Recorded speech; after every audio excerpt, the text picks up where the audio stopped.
It's dawn, September 490 BC. On a beach called Marathon, 25 miles from Athens, 11,000 Greek warriors stand in formation.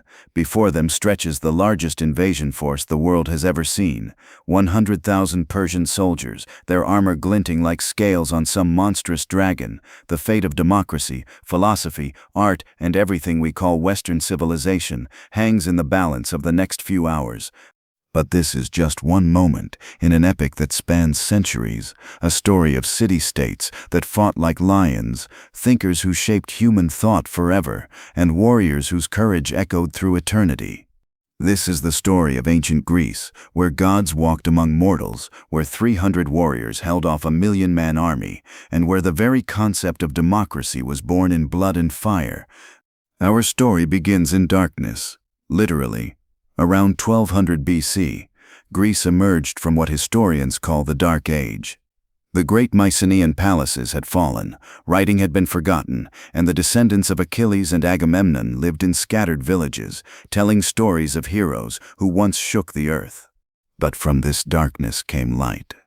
By 800 BC, the Greeks had done something revolutionary. They'd taken the Phoenician alphabet and perfected it, creating the first true alphabet with vowels. Suddenly, Homer's epic poems about the Trojan War weren't just campfire stories. They were written down, preserved, shared across the Mediterranean like wildfire. Here's where it gets fascinating. Instead of creating one massive empire like their neighbors, the Greeks developed something unique, the polis, or city-state. Athens, Sparta, Thebes, Corinth, each was an independent nation, fiercely proud, with its own government, gods, and way of life. Athens became the merchant prince, growing rich on trade and silver from the mines of Laurium. They experimented with something unthinkable, giving common citizens a voice in government. Democracy wasn't granted from above. It was seized from below in a revolution that shook the ancient world. But 150 miles south, Sparta chose a different path entirely. They became a military machine, unlike anything history had ever seen. Every Spartan male was a warrior from age 7 until death. They created the most feared fighting force in the ancient world, a society where mothers told their sons to come back with your shield or on it. While the Greeks squabbled among themselves, a shadow was growing in the east. Cyrus the Great had forged the Persian Empire, stretching from India to Egypt, the largest empire the world had ever known. His successors, Darius and Xerxes, looked west across the Aegean Sea at these fractious Greek city-states and saw easy prey. They were catastrophically wrong. In 499 BC, the Greek cities of Ionia, on the coast of modern Turkey, revolted against Persian rule. Athens sent ships to help. It was a gesture of solidarity that would drag all of Greece into a war that would define civilization itself. Darius was furious. When told of Athens' involvement, he commanded a servant to whisper in his ear 3 times daily, "Master, remember the Athenians."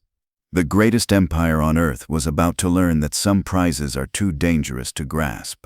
The Persian fleet appeared off Marathon Beach like a floating city. 100,000 soldiers, Persians, Medes, Scythians, and Immortals, the emperor's elite guard. Against them stood 11,000 Athenians and their Plataean allies, led by a general named Miltiades, who was about to pull off one of history's greatest military miracles. The Greeks had a problem. If they formed a traditional line, the Persians would wrap around their flanks and destroy them. So Miltiades did something revolutionary. He weakened his center and packed his wings with his best fighters. It was insane or brilliant. The battle began at dawn. The Greeks charged, not walked. Charged across nearly a mile of open ground, their bronze armor flashing in the morning sun, their war cries echoing off the mountains. The Persians had never seen anything like it. Most armies approached slowly, cautiously. These Greeks came like a bronze avalanche. The Persian center, as planned, broke through the thin Greek line.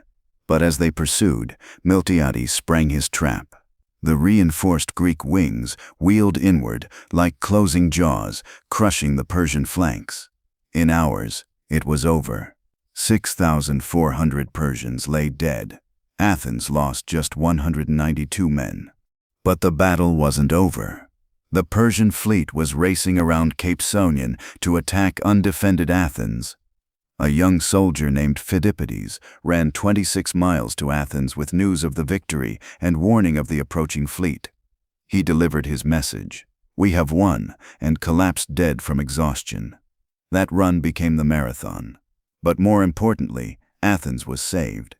Darius died before he could have his revenge, but his son Xerxes inherited both the throne and the grudge. For 4 years, he prepared an invasion that would make Marathon look like a skirmish. Ancient sources claim he assembled 1.7 million soldiers, though modern historians estimate around 300,000, still the largest invasion force in ancient history. This wasn't just war, it was extermination.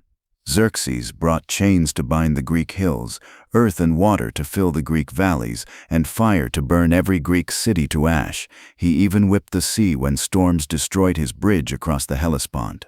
This was a god-king who recognized no limits to his power. The Greeks knew they couldn't match Persian numbers, so they chose geography as their ally. At a place called Thermopylae, the Hot Gates, a narrow pass between mountain and sea, they would make their stand. King Leonidas of Sparta led 300 Spartan warriors, joined by about 7,000 other Greeks. When Xerxes demanded they surrender their weapons, Leonidas replied with 2 words that echo through history: "Molon lab, come and take them." For 2 days, the impossible happened. Wave after wave of Persian troops hurled themselves against the Greek phalanx and broke like water against a stone wall. The Spartans fought with such skill and ferocity that Xerxes watched from his golden throne in disbelief. His immortals, the elite who had never known defeat, were being slaughtered by a handful of Greeks. But betrayal found its way around heroism. A local Greek named Aphitus showed the Persians a mountain path that led behind the Greek position. Leonidas knew it was over. He dismissed most of his allies, but kept his 300 Spartans, 700 Thespians, and 400 Thebans for the final stand. The last day at Thermopylae was carnage beyond imagination. Arrows fell so thick they darkened the sun. When a Persian commander threatened that their arrows would block out the sun, a Spartan warrior named Deinicus laughed and said, "Good, then we'll fight in the shade." They fought until their spears broke, then with swords. When their swords shattered, they fought with daggers and bare hands. Leonidas fell early, and the battle raged over his body. When the sun set, every Greek lay dead, but they had bought Athens precious time and created a legend that would inspire warriors for millennia. Athens was evacuated and burned, just as Xerxes had promised. But the Athenian fleet survived, and with it hope. At the island of Salamis, 380 Greek ships faced 800 Persian vessels in the naval battle that would decide everything. The Athenian general Themistocles was a strategic genius. He tricked Xerxes into attacking in the narrow straits where Persian numbers meant nothing. The heavier Greek ships, built for ramming, turned the battle into a bronze-beaked slaughter. By evening, the Persian fleet was driftwood and corpses floating in blood-red water. Xerxes watched his dreams of conquest sink beneath the waves. The god-king who had whipped the sea was beaten by it. He fled to Asia, leaving his army to face one final catastrophe at Platapat, where the united Greeks crushed the Persian land forces and ended the invasion forever. Victory over Persia transformed Athens from a respected city-state into the dominant power in Greece. Under Pericles, Athens entered its golden age, the most creative period in human history. This wasn't just political power, this was cultural supremacy that still shapes our world today. The Parthenon rose on the Acropolis, its marble columns reaching toward heaven like frozen music. Sophocles wrote tragedies that explored the depths of human nature. Socrates walked the agora, asking questions that shattered conventional wisdom and laid the foundations of Western philosophy. But power corrupts, and absolute power corrupts absolutely. Athens transformed from liberator to oppressor, demanding tribute from its allies and crushing any who resisted. The city that invented democracy was becoming an empire, and empires make enemies. In 431 BC, the inevitable happened. Sparta, jealous of Athenian power and fearful of Athenian ambition, declared war. This wasn't just another conflict, this was civilizational suicide, Greek killing Greek, in a war that would last 27 years and destroy the classical world. The early years favored neither side decisively. Athens ruled the seas, Sparta dominated on land. Pericles kept Athens behind its walls, while the Athenian navy raided Spartan territory. It was a strategy of endurance, not glory. Then disaster struck Athens. A plague, possibly typhoid fever, swept through the overcrowded city. A quarter of the population died, including Pericles himself. The plague wasn't just a medical catastrophe, it was a spiritual one, breaking Athenian confidence and unleashing the worst impulses of human nature. In 415 BC, Athens made a fatal error. Alcibiades, brilliant and reckless, convinced the assembly to launch a massive expedition against Syracuse in Sicily. It was madness, attacking a powerful city-state thousands of miles away while still at war with Sparta. The Sicilian expedition became the ancient world's equivalent of Napoleon's march on Moscow. 40,000 Athenians and allies sailed west, the largest force Athens had ever assembled. For 2 years they besieged Syracuse, coming tantalizingly close to victory. But Sparta sent help, and the tide turned. The Athenian fleet was trapped in Syracuse harbor and destroyed. The survivors were marched to quarries, where they were worked to death under the Sicilian sun. Those who could recite passages from Euripides earned water, the rest died of thirst. Athens never recovered. Half her military strength lay bleaching in Sicilian quarries, and Sparta smelled blood in the water. The final phase of the war was brutal.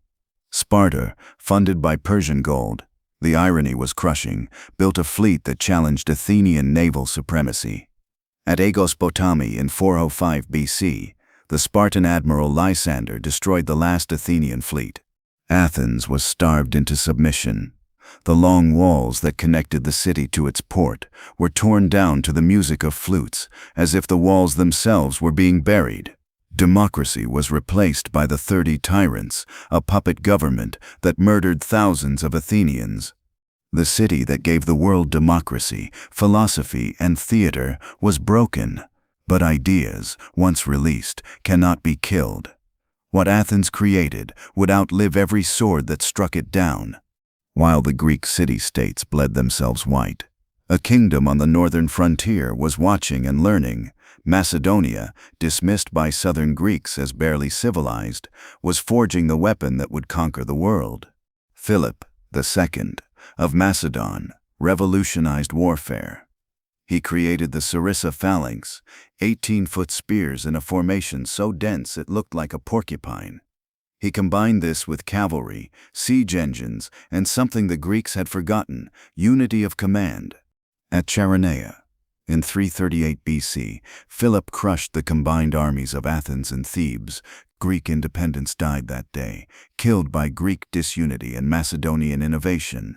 But Philip's vision was larger than mere conquest. He dreamed of uniting Greek and barbarian in a campaign against Persia. An assassin's blade ended Philip's dream, but it passed to his son, a 20-year-old who would become the most successful conqueror in human history. Alexander the Great. The name still sends shivers down history's spine. In just 13 years, he conquered everything from Egypt to India, creating an empire that stretched across 3 continents. He never lost a battle, never retreated, never showed fear. But Alexander wasn't just a conqueror, he was a visionary. He married Persian noble women to his officers, adopted Eastern customs, and tried to create a fusion of Greek and Oriental civilizations. He founded 70 cities, most named Alexandria, spreading Greek culture from Spain to Afghanistan. At the Granicus River, he shattered Persian resistance in Asia Minor. At Issus, he defeated Darius III and captured the Persian royal family. At Gaugamela, he destroyed the Persian Empire forever, becoming king of Asia at age 25. But the greatest conquest is often the hardest to hold. Alexander died in Babylon in 323 BC, possibly poisoned, possibly from fever, his empire stretching from Macedonia to India, but held together only by his will. His generals carved up his conquests, ending the dream of one world united under Greek culture. The most incredible story in human history.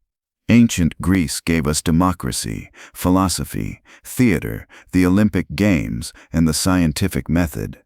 They showed us that free citizens could defeat servile masses, that questions matter more than answers, and that excellence arrayed is worth any sacrifice. Thank you for joining me on this epic journey through fire and glory. If this story moved you, if it made you proud to be human, hit that subscribe button and ring the notification bell. We have so many more incredible stories to tell. Rome's rise and fall, the Viking sagas, the birth of Islam, the Mongol conquest that shook the world.